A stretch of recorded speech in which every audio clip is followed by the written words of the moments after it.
This episode of Creepy is presented thanks to our patrons. Patrons like Jacob Hawk, Sam Bunting, Ashley Rodanas, Edgar Renega, Kyle Billy, Demi Marie, and Mills the Kid. This podcast happens because of the continued support of our patrons. For as little as $1 a month, you get early access to our commercial-free Sunday episodes and a shout-out on the podcast. From there, the rewards include sticker sets, bonus episodes, logo water bottles and hoodies, and personal narrations. If you'd like to see how you can support the podcast and its creators and get rewarded, please visit the reward tiers at patreon.com/creepypod. JaneKillr's horror novel contest update.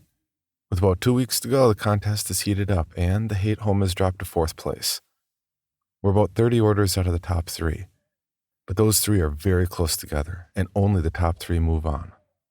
To place your $10 presale order, please visit inkshares.com/books/the-hate-home. The link's also in the show notes.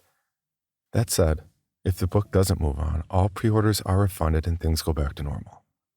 I'll probably still work on the book in the meantime, but I completely understand and still love all the support that the show receives. Again, if we can win the contest, the bonus content is going to be as much as I can make happen. So place your orders now. inkshares.com/books/the-hate-home. I'll also be posting the 3rd chapter free to read at that link. Thank you all so much for your continued support. Now,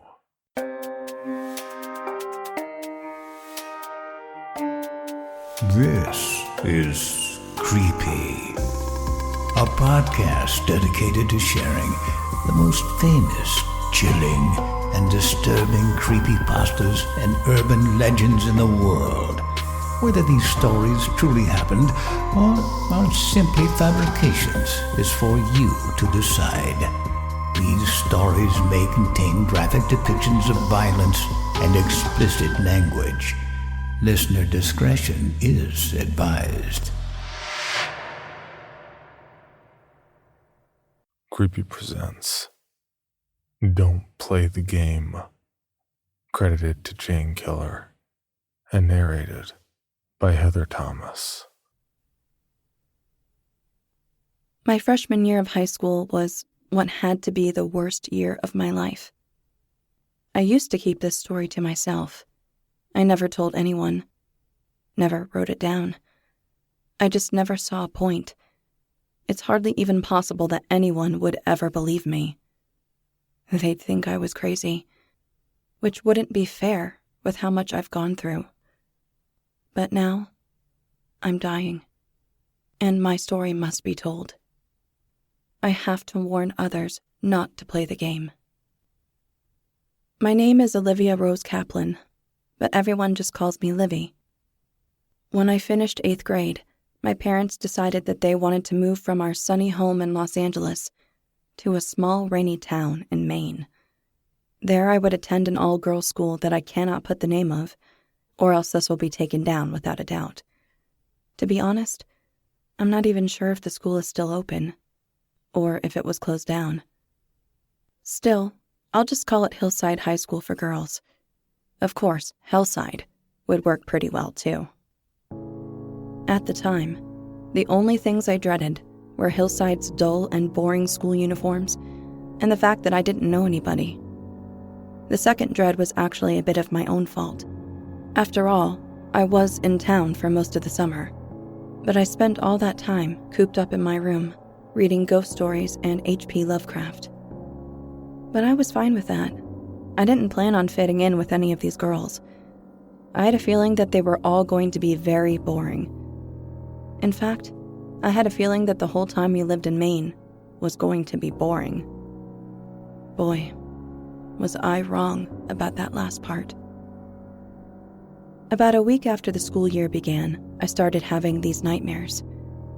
At first, I didn't think anything of them. After all, with all the horror I'd been reading, I was sure to have a nightmare or two. But I began to worry about myself when I was having the same nightmare every single night for a straight week. They were about this girl in the Hillside uniform. White button-up shirt, dark blue blazer, gray and black and blue plaid skirt, white knee socks, and a pair of Mary Janes. and pitch black pigtails.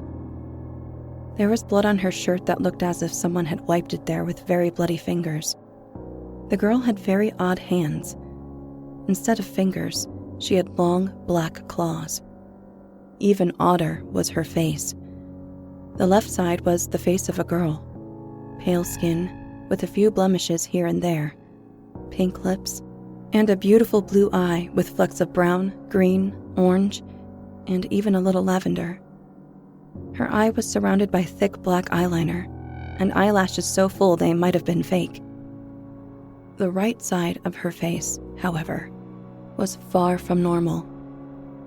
The skin was white, not Caucasian white, pure white, white as freshly fallen snow or fluffy summer clouds. There wasn't a single blemish in sight, and the skin looked as soft as feathers. A smile was cut into the right side of the girl's face, starting from the corner of her mouth and going up her cheek, giving her a perpetual, lopsided grin. Her entire right eye was black. The pupil, the iris, even the part that was supposed to be white. Her black bangs would always brush against the eyelashes of her right eye, except for the few seconds after she would flip her hair. The girl's movements were how one might imagine the movements of a living marionette puppet, with restriction, but still a little bit of freedom. Sometimes I would try to imagine what her puppet master would look like, but I could never come up with anything. But I think the thing about the girl that creeped me out the most was what she would say. "Don't play the game." She would say it over and over again. It wasn't the phrase itself that creeped me out. It was her voice. Or rather, voices. One voice was a heartbreaking, terrified sob. The other was a blood-curdling scream. I didn't tell anyone about the nightmares. Not my mom, not my dad, no one. When the first day of school came, I knew I wasn't going to fit in. Where the girls at Hillside High School for Girls had long silky hair and girly jewelry, I had short, choppy hair and studded bracelets. Plus, I wasn't interested in anything they were. They loved shopping. I loved reading. They loved hanging out with friends. I loved reading. They loved talking on the phone. I loved reading. Well, you get the idea. Anyways, it wasn't long before I was known as an outsider and a freak. So, I spent most of my study halls and free periods at the school library. It was there that I found an old school yearbook. It was the only school yearbook in the whole library. It was wedged between two books on encounters with ghosts. I thought that it was weird that it was there, because I had been to that section millions of times, and I had never seen it before. Someone must have put it there. Put it there for me to find. When I asked the librarian about the yearbook, she said she didn't even know that the yearbook was in the library. After checking to make sure it wasn't from any of the 4 years she had attended Hillside, the librarian handed it back to me with a smile. Turns out the yearbook was from about 30 years before the school librarian had attended Hillside, making it from the 60s, 1966 to be exact. With all my homework done and nothing better to do, I decided to look at the yearbook. It was actually pretty cool looking at the yearbook. It was sort of like looking back into the past, which I guess I was doing. The uniforms were the same, but the hair and makeup were drastically different. About halfway through the yearbook, it was almost time for me to go home. I decided to look at one more page before I packed up my stuff. When I turned the page, I gasped and nearly dropped the yearbook. There on the page, in the 3rd row, 2nd column, was the girl from my nightmares, the right side of her face matching the left, smiling up at me. Julia Melville. It was eerie. There was no way that she was real. This had to be some kind of crazy coincidence. There was no way in hell that the ghost of some girl named Julia, who attended this school in the 60s, was visiting me in my dreams, telling me not to play some game. No fucking way. I must have been pretty freaked out because the school librarian was standing in front of me, saying my name in a way that suggested that she had been saying it for a while. "Livy, your mom is here to pick you up," she told me once she had gotten my attention. "Oh, thanks," I replied, shoving my belongings into my book bag. "Do you want to take the yearbook home with you?" she asked. I shook my head. "No, thank you." There was no way in hell that I was taking that thing home with me.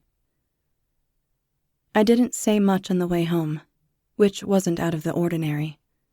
Usually I'd read a book or do homework on the ride home. That day I just stared blankly out the window, my thoughts racing so fast they would have given the Flash a good run for his money. I also didn't say anything to my mom and dad that night, except for a quick good night before I went upstairs to take a shower and go to sleep. Well, try to go to sleep. No matter how much I tossed and turned, I just couldn't fall asleep. I tried counting, reading, listening to music, but nothing worked. Nothing. Thoughts of Julia Melville just kept sneaking into my mind, not letting me think about anything else. I was going to go insane if I didn't do something. I sighed as I slid out of my bed and into my desk chair. My body protested at first, urging me to get back in bed to try again to fall asleep. But as soon as I turned on the computer, the blue light blinding me, I was wide awake.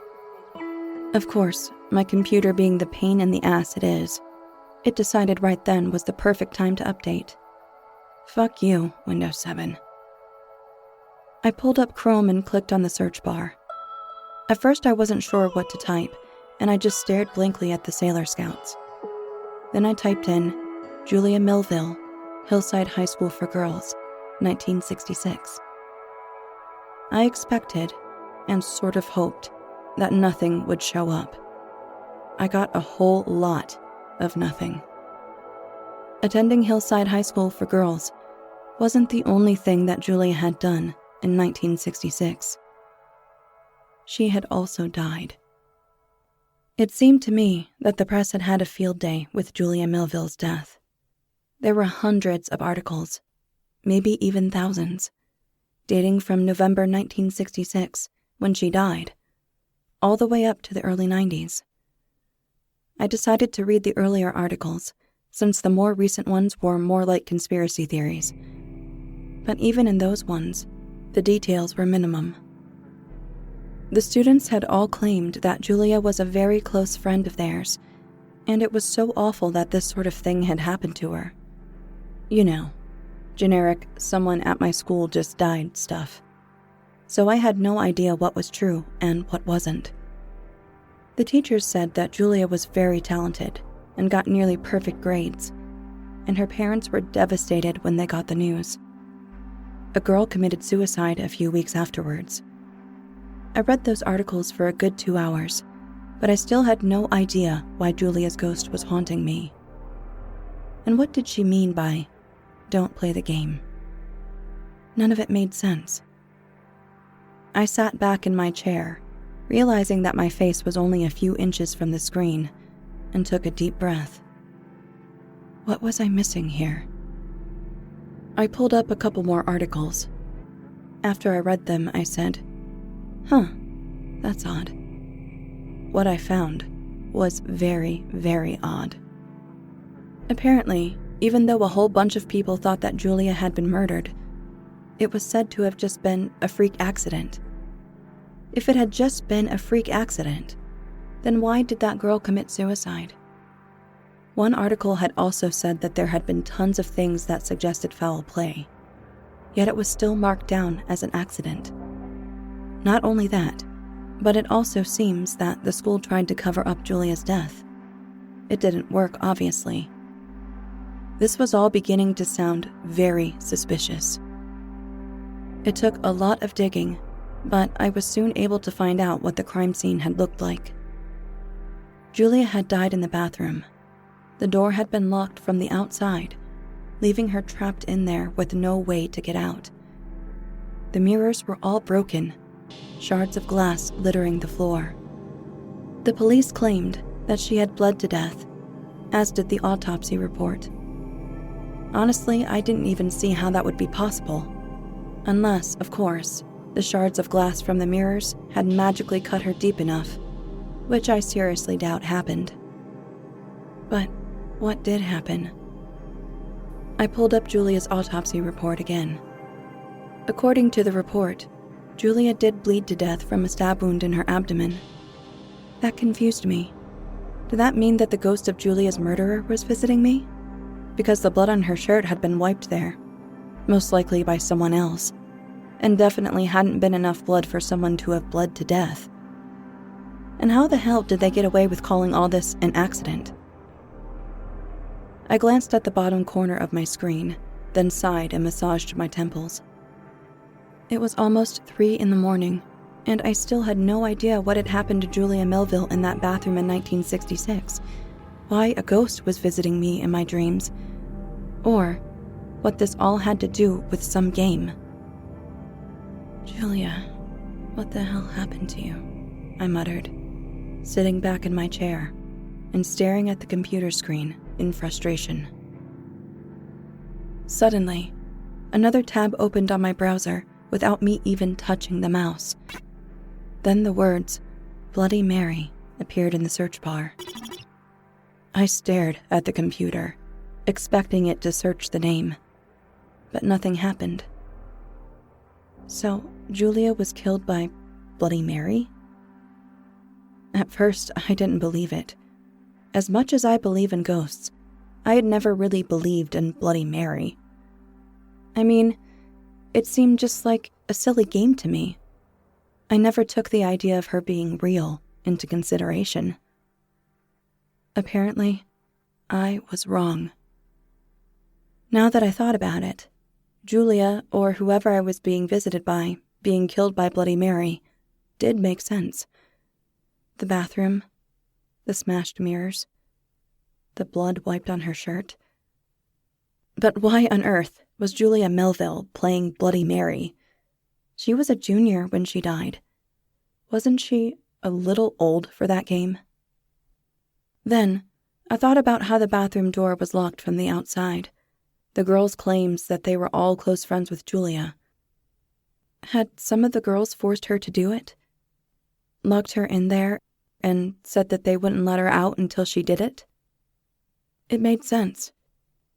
It seemed that was the end of the story, and now I could climb back into bed and go to sleep, and for the first time in 2.5 weeks, not be visited by Julia's tortured ghost. But one piece of the puzzle just didn't seem to fit. Julia's appearance. Why did she look like that? The black-colored eye, the cut smile, the pure white skin, the claws. None of it made sense. I rubbed my eyes.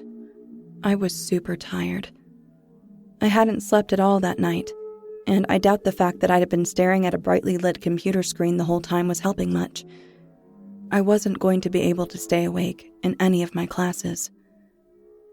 I X'd out of Chrome and crawled back into my bed, the soft and warm blankets welcoming me with an embrace. I fell asleep almost instantly. Julia's ghost visited me that night, but it wasn't the normal dream. I was standing in front of the bathroom where Julia had been murdered. I was alone. Then Julia strode out of the shadows. "Hello, Libby," she greeted me. Even though she seemed really calm, her voice was the same, one crying and the other screaming. "Hello, Julia," I replied. "Do you know how I died?" she asked, cocking her head. I shifted my weight on my feet, uncomfortable. "Well, I have a general idea." Julia laughed. It was a horrifying laugh, the crying and screaming still there. "Having a general idea and knowing are two completely different things. A chill went down my spine, and suddenly I wanted to leave. I wanted to be anywhere but there. But I was dreaming, so I was in my mind. In this dream, I seemed to have all 5 senses, so pinching myself wasn't going to do me any good. I was trapped there until Julia wanted me to leave. "What am I doing here?" I demanded. She grinned. Don't you want to see how I died? Julia asked, in a sing-song tone, which sounded really demented in her 2 voices. My heart skipped a beat. "Are you going to show me?" Might as well, since we're already here. Once again, she spoke in a sing-song tone, sending shudders down my spine. Julia changed to how she looked in the yearbook. How she must have looked in 1966, on the night she died. She giggled in a normal voice, then vanished. I heard more giggling, only it wasn't Julia. It was 2 other girls, done up in popular 60s makeup and hairstyles. They were gossiping about someone. "Don't you think it's odd that she never wears makeup?" asked one girl. "Yeah," the other girl replied. I recognized her to be the girl who had committed suicide. Her name was Bonnie Anders. I really wish she would, so we wouldn't have to look at her hideous face. It was mean, but it sounded forced. The 2 of them tittered. Disgusted, I moved to turn away, but suddenly Julia's clawed hands came from behind me and grabbed onto my shoulders, holding me in place. Stay, she said in her voices. It's almost to the good part. I thought that this was a very strange thing for someone to say about their own death, but I obeyed. "Do you want to know what I heard?" the first girl asked. "What?" asked Bonnie. The girl looked around before answering. "I heard that her parents are dirty, pot-smoking hippies." Julia's grip on my shoulders tightened as Bonnie's hand flew to her mouth. "No," she gasped. The other girl nodded and continued. "Disgusting hippie scum like her should be wiped off the face of the earth." Suddenly, a wicked expression appeared on her face. "We should make an example of her." "You mean kill her?" "If it comes to that, yes." "But kill? I don't know, Joanne. That might not be such a good idea. After all, killing is a sin and... So? There was venom in Joanne's voice now. Half the things those hippies do are sins. In fact, it was a hippie that killed my dad. I thought that was an accident. Joanne wrinkled her nose. So he claimed. But I don't buy it. So basically, it's an eye for an eye sort of thing. But Joanne, Joanne whirled around and glared at her friend. You don't what, Bonnie? What do you don't? You don't want to be my friend anymore? Is that it? No, it's just...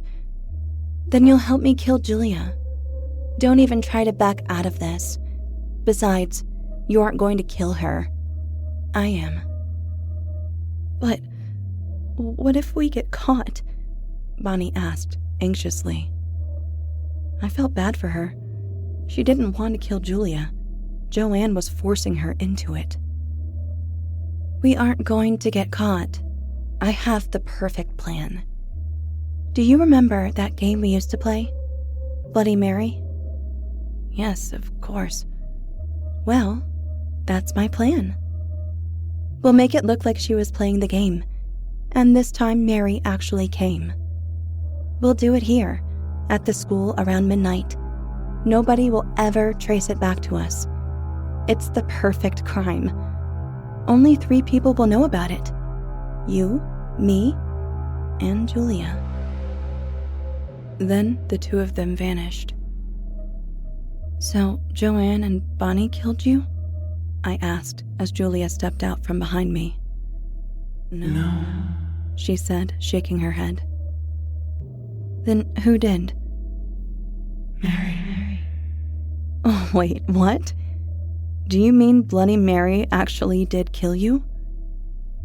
Julia winked. Watch and find out. I wouldn't want to spoil the end.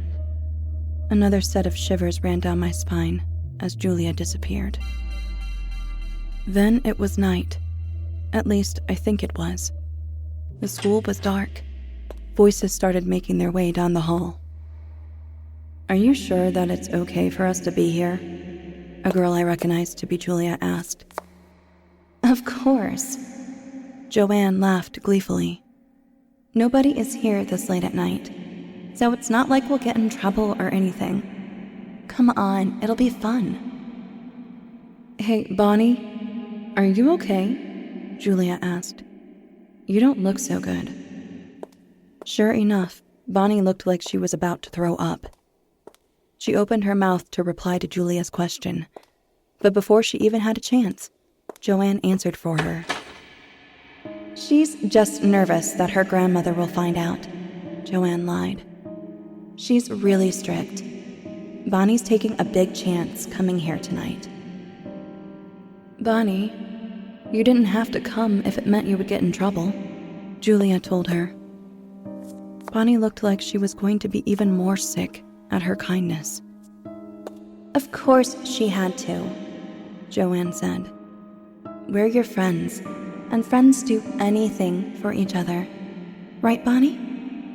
She gave a weak nod in reply.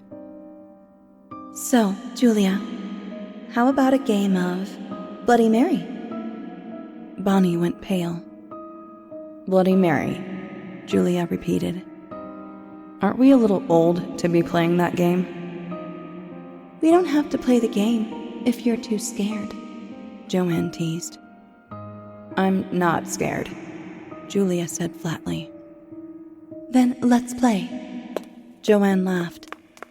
The three girls ran into the bathroom. I followed them in, unsure of what else to do.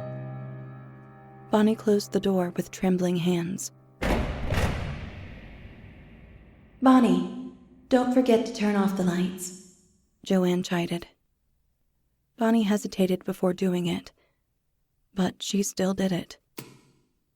Just as I was thinking about how grateful I was that it was dark, that I wasn't going to have to actually watch Julia die, watch Joanne kill her, Julia's ghost whispered in my ear.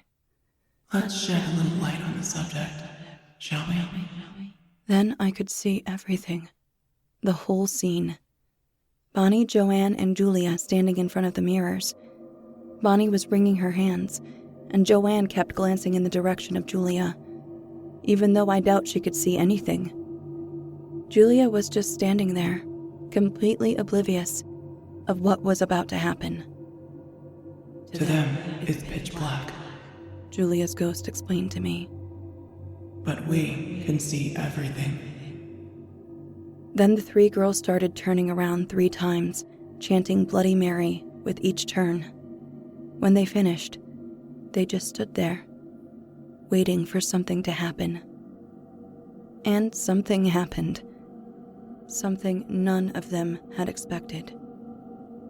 She wasn't there, and then she was. A 4th girl. She appeared in the room, right next to Joanne. It was horrifying enough, right there in full light.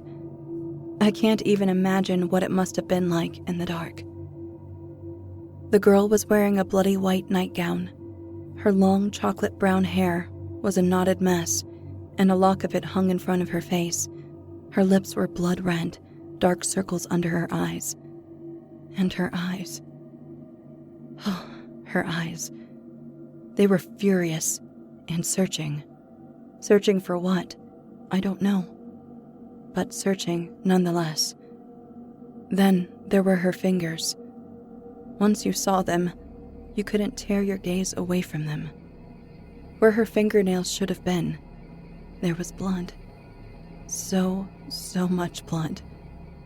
There was no denying who this girl, or at least ghost of a girl, was. Bloody Mary, the one and only. Millions of girls play the game, daring each other to do it at slumber parties and grade school bathroom breaks. Nothing ever happens except the girls exploding and giggles. But that night, when these 3 girls called her, Bloody Mary came. And she came with a purpose. That much was obvious. Thanks for the invite to the party. Mary hissed into Joanne's ear. Joanne went white as a ghost. No pun intended. Then Mary stood in front of Julia. I couldn't bring myself to watch. I closed my eyes, but I could still hear. Julia's terrified screams filled my ears, and tears filled my eyes. When Julia stopped screaming, I opened my eyes again, but her ghost had made it dark again, and I couldn't see a thing. Turn on the light! Joanne cried in a shaky voice. Bonnie ran to the bathroom door and flipped the light switches. When the lights came on, Bonnie turned around and saw Julia lying on the floor, dead. She screamed. Joanne! Oh, Joanne! Joanne! Joanne! Bonnie gasped. What have you done? Julia was spread out on the tiled floor, a scream of terror frozen on her face. Her black hair and a puddle of blood surrounded her. I didn't do it, Joanne said. She was panicked and on the verge of hyperventilation. Bonnie and Joanne stood in silence for a while, neither of them able to speak. If you didn't, then who did? Bonnie asked finally, breaking the silence. Joanne opened her mouth to reply, but before she even had the chance to form the words, a bell could be heard jingling wildly. It seemed to have no definite source, instead, coming from everywhere at once. Then it sounded like the bell fell to the ground with a small thud, and all the mirrors in the bathroom exploded. Shards of glass covered the floor, and both girls screamed. Julia's body jerked, causing Bonnie and Joanne to stare in horror. Suddenly her eyes and mouth snapped shut, and her right arm shot up in the air, followed by the left, both hands hanging limp. Then the rest of Julia's body followed, dragged up by her wrists like a marionette puppet, her head lolling from side to side before it lifted and her eyes shot open. Her right eye was black, just like in my nightmares. A demented grin crossed her face. Hello, Joanne. Hello, Bonnie. Julia said in her half-screaming, half-crying voice. Bonnie started sobbing. Do you want to see what I can do? Julia continued in a sing-song tone. Then she raised her hands, still moving like a marionette. Julia's fingers began to stretch and turn black until they grew into long claws. White swirled into the right side of her face until there was a clean line down the middle of her face. Right side pure white, left side normal. Then Julia smiled, and when she did, a cut started forming from the right corner of her mouth, curving up as it made its way up her cheek, stopping when it was just centimeters from the corner of her black eye. My stomach lurched, and Bonnie screamed. Bonnie, you can go, Julia said. You didn't do anything wrong. This is all Joanne's fault. Bonnie hesitated at first, not sure if she wanted to leave her friend alone to face Julia's ghost. But when Julia yelled, Go! Bonnie obeyed and ran from the bathroom.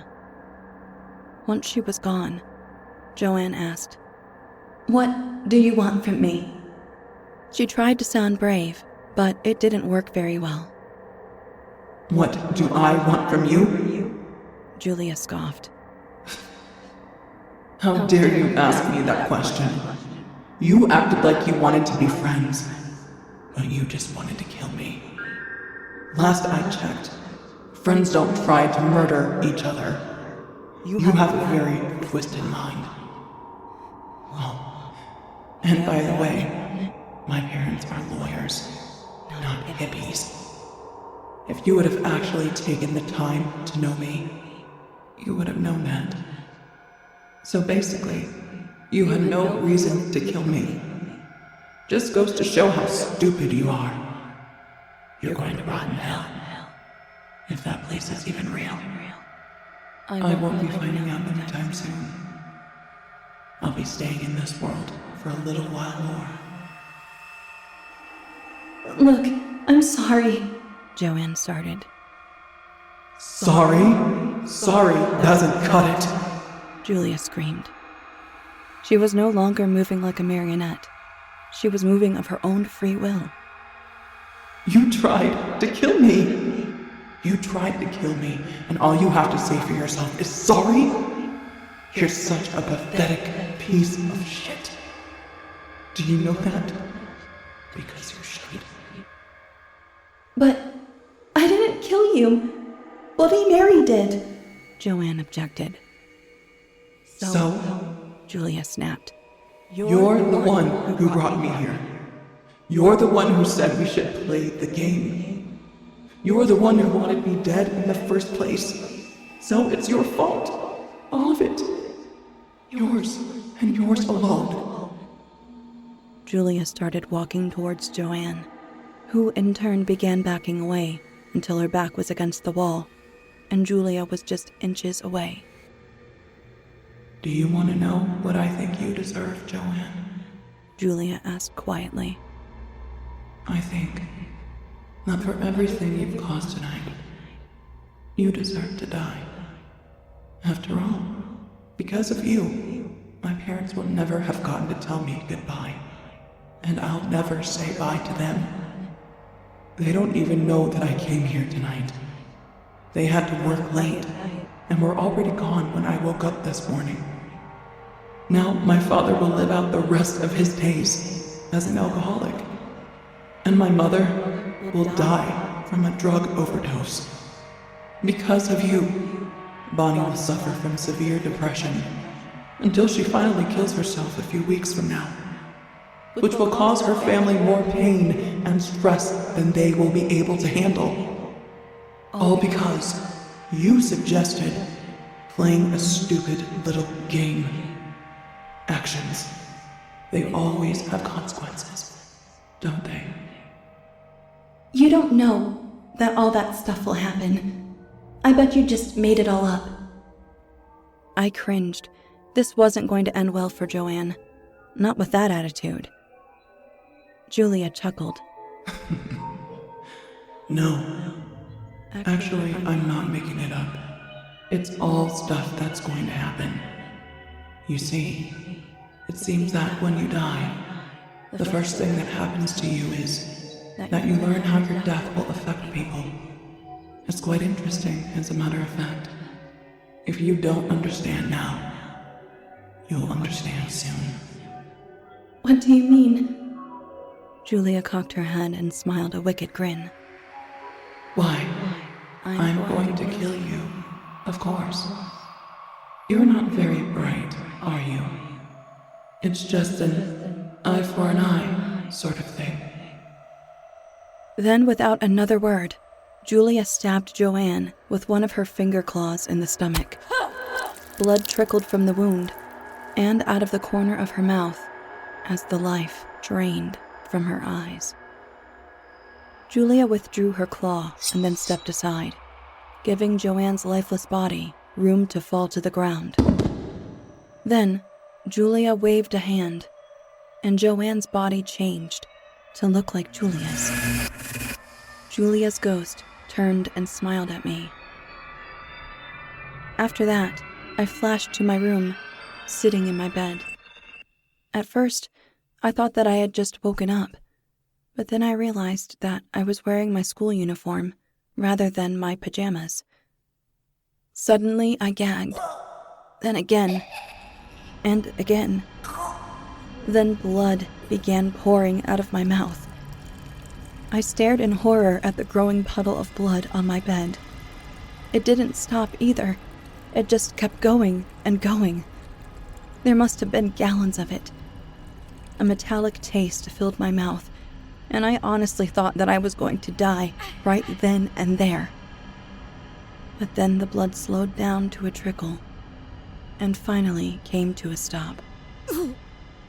Then my eyes, my real eyes, not my dream eyes, shot open, and I began gasping for air, taking in as much as I could, my body fearing that it wouldn't ever be able to bring enough oxygen into my lungs. I glanced at my clock. 5:43.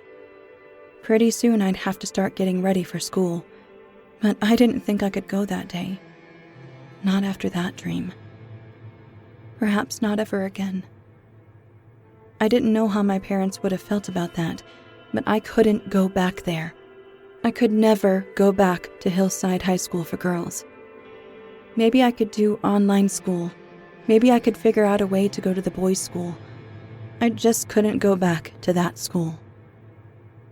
Someone knocked softly on my bedroom door. "Livy, are you okay in there?" Mom asked as she opened the door and peered into my room. "I heard you thrashing around. Did you have a nightmare?"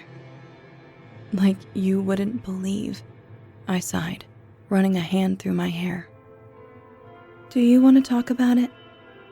I shook my head. "No, that's okay. Thanks, though." Mom nodded before backing out of my room and closing the door.